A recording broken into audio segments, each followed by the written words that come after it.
নমস্কার বন্ধুরা, আপনাদের সকলকে স্বাগত জানাই আমার ইউটিউব চ্যানেল আধ্যাত্মিকতার আলোয়। বন্ধুরা, এই ভিডিওটিতে আমি আপনাদের 2026 সালের এপ্রিল মাসের বৃশ্চিক রাশি এবং লগ্নের কেমন যেতে চলেছে সেই সম্বন্ধে বেশ কিছু কথা বলবো। যদি আমার এই ভিডিওটি আপনাদের ভালো লেগে থাকে তাহলে অবশ্যই ভিডিওটিকে লাইক এবং শেয়ার করতে ভুলবেন না এবং সাবস্ক্রাইব করে আমার পাশে থাকবেন। তো শুরু করা যাক বৃশ্চিক রাশির এবং লগ্নের জাতক জাতিকাদের 2026 সালের এপ্রিল মাসটি কেমন যেতে চলেছে।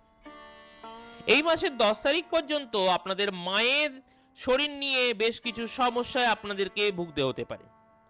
গৃহ সংক্রান্ত কোনো সমস্যায় আপনাকে জর্জরিত হয়ে যেতে হতে পারে। আপনাদের গৃহে বিভিন্ন রকমের বাধা বিপত্তি, ঝামেলা ঝঞ্ঝাট কিন্তু 10 তারিখের মধ্যে হওয়ার সম্ভাবনা প্রবল। বাড়ি থেকে দূরে কোথাও আপনাকে হঠাৎ করে চলে যেতে হতে পারে। বাড়ি সংক্রান্ত বিভিন্ন ধরনের ব্যয় আপনার এই সময় হয়ে যেতে পারে।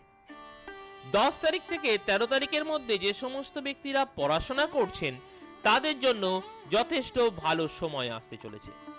তারা বিভিন্ন রকমের সাফল্য এই সময় পেতে পারেন।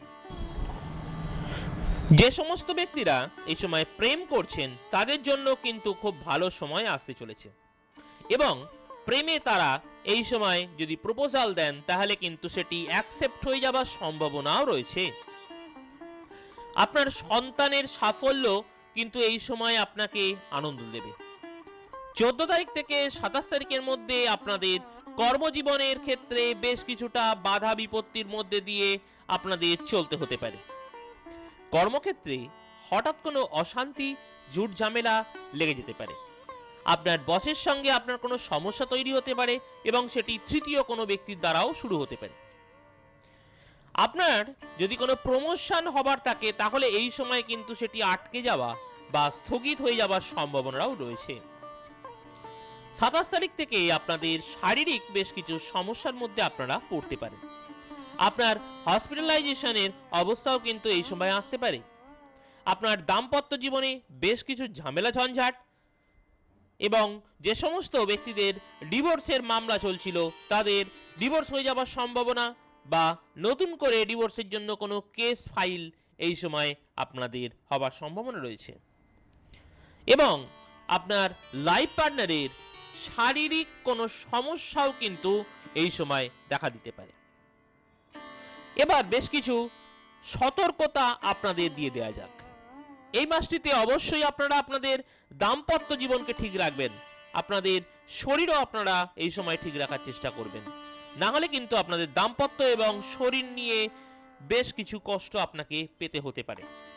এই সময় অবশ্যই আপনারা শিব মন্দিরে গিয়ে পুজো দেবেন, তাতে আপনাদের শারীরিক এবং দাম্পত্য এই দুটোই অবশ্যই শুভ থাকবে বা শুভ হবে। আজ এই পর্যন্তই। যদি আপনাদের আমার এই ভিডিওটি ভালো লেগে থাকে তাহলে চ্যানেলটিকে অবশ্যই লাইক, শেয়ার এবং সাবস্ক্রাইব করে আমার পাশে থাকতে ভুলবেন না। ধন্যবাদ।